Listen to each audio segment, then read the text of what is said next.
has more than 2,500 flight hours in 30 types of aircraft and has flown 39 combat missions during several military operations.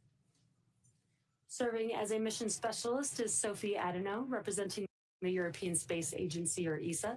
The French native studied engineering and specialized in spacecraft and aircraft flight dynamics during undergraduate work in France and received her master's degree from MIT. This will also be her first trip to space. Rounding out this crew is Roscosmos cosmonaut and mission specialist Andrei Fedyaev. As a major in the Russian Air Force, he slogged more than 500 hours in Russian aircraft. Back in 2023, he launched as a mission specialist as part of Crew 6, where he spent nearly 186 days aboard the International Space Station. And that's a look at the crew that is currently aboard Crew Dragon Freedom as they look ahead towards docking at 12 p.m. Pacific time this afternoon. The crew did launch on Friday the 13th, just yesterday, and they did launch at 5:15 a.m. Eastern, 2:15 here in Pacific time. It was a beautiful launch from Space Launch Complex 40 in Florida.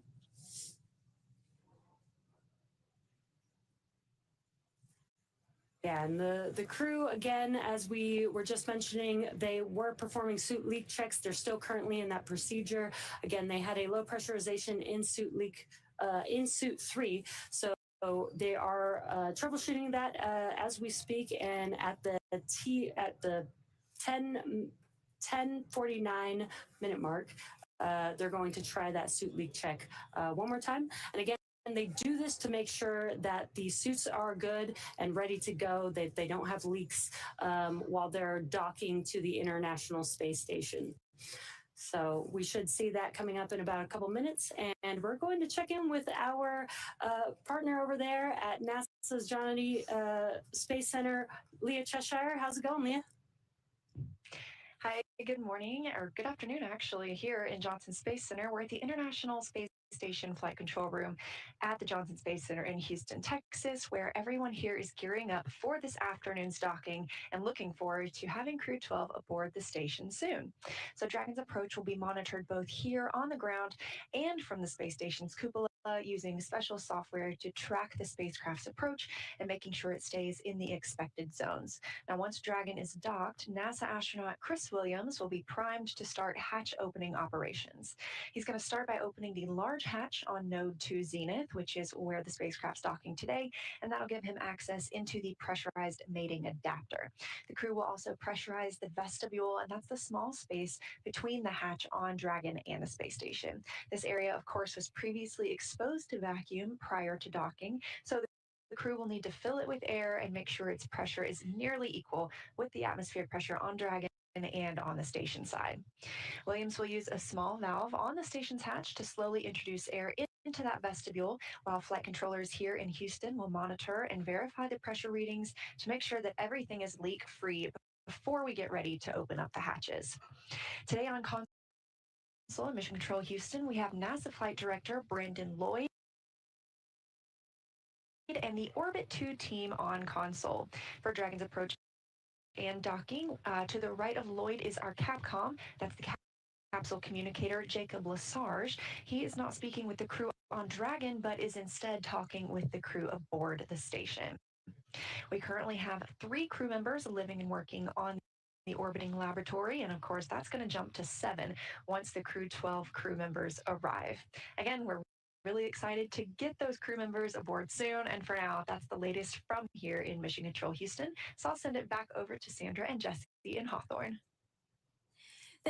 Thanks, Leah. It's great to hear that everything is proceeding as expected over in Mission Control.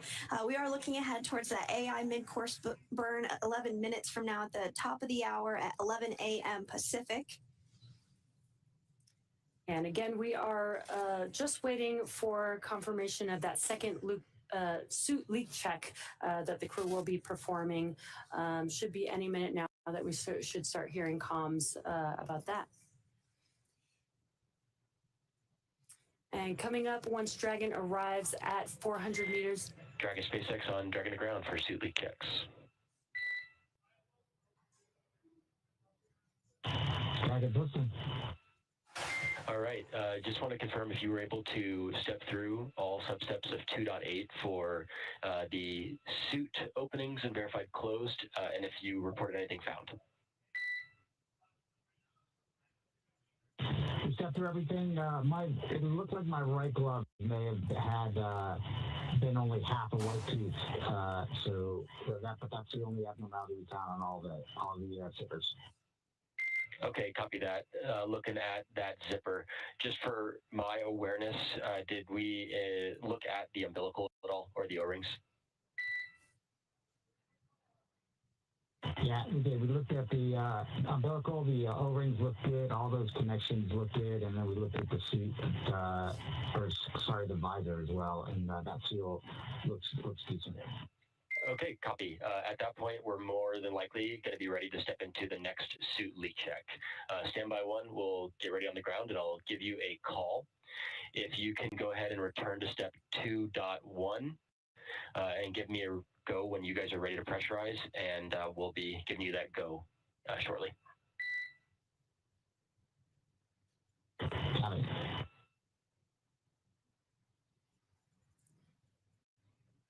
And then we heard the comms that they have been checking anything with the suit where there is a seal on the suit. So they sound. SpaceX Dragon, we're ready to pressurize for suit leak check in 2.2. All right, SpaceX copies on Dragon to ground. You are go for commanding. Initiate suit leak check. Dragon. And they are reperforming that suit leak check on pilot Jack Hathaway's suit. They did check the umbilicals, the O-rings, which are seals that help keep everything nice and tight and prevents leaks. Sounds like everything has checked out well so far. Potentially the glove zipper may have just not been closed all the way. So they're reperforming that suit leak check to see if we can get a good pressurization on Jack Hathaway's suit.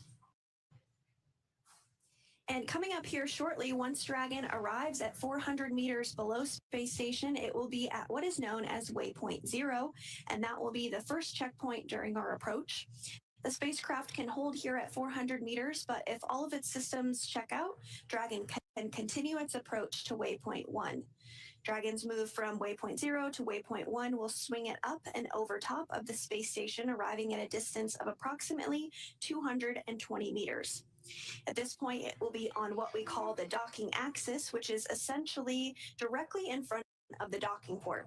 The crew are headed to the zenith port on space station, which is the port that is facing space. Dragon has docked to Node 2, also known as Harmony, for all of our crewed missions so far, because that's where both international docking adapters are located. And we did get confirmation that we did get a good suit leak check on Jack Hathaway's suit, so great news. Once Dragon is only 20 meters at waypoint 2, the spacecraft focuses on aligning its docking system with the International Docking Adapter. We may hear the call out CHOP, which stands for Crew Hands Off Point, a little less than 30 seconds before docking. And at this point, any aborts will have to be done automatically by Dragon.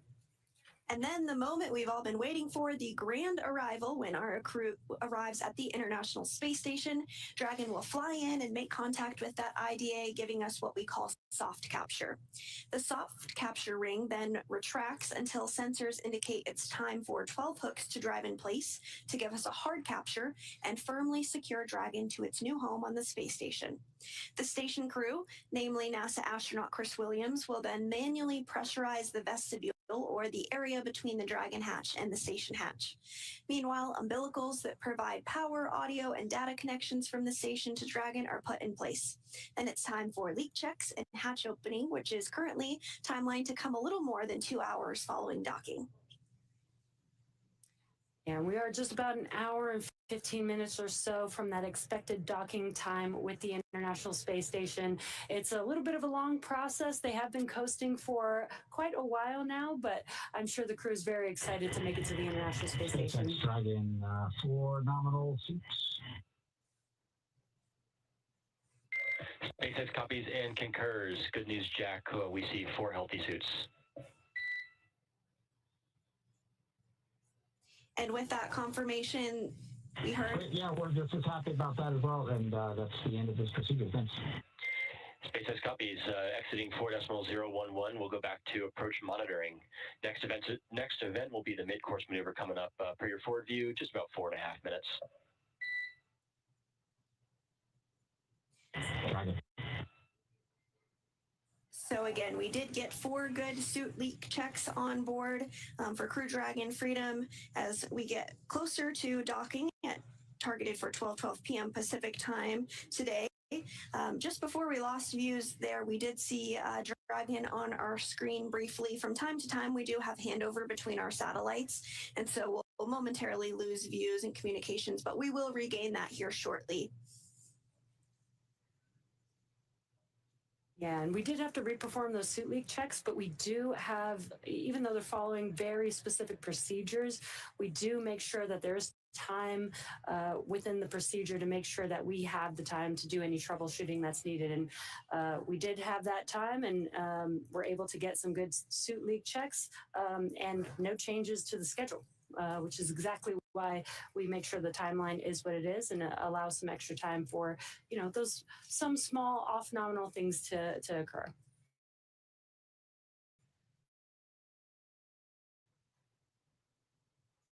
And the crew is in their spacesuits during what we call dynamic phases of flight. That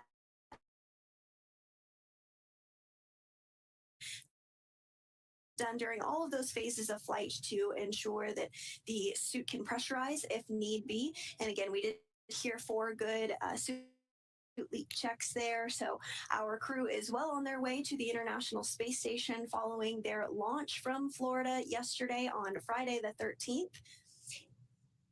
And we do have views there of our screen. You might see some lights on Dragon. Those red and green lights, they actually indicate the direction of Dragon, our bird side. The white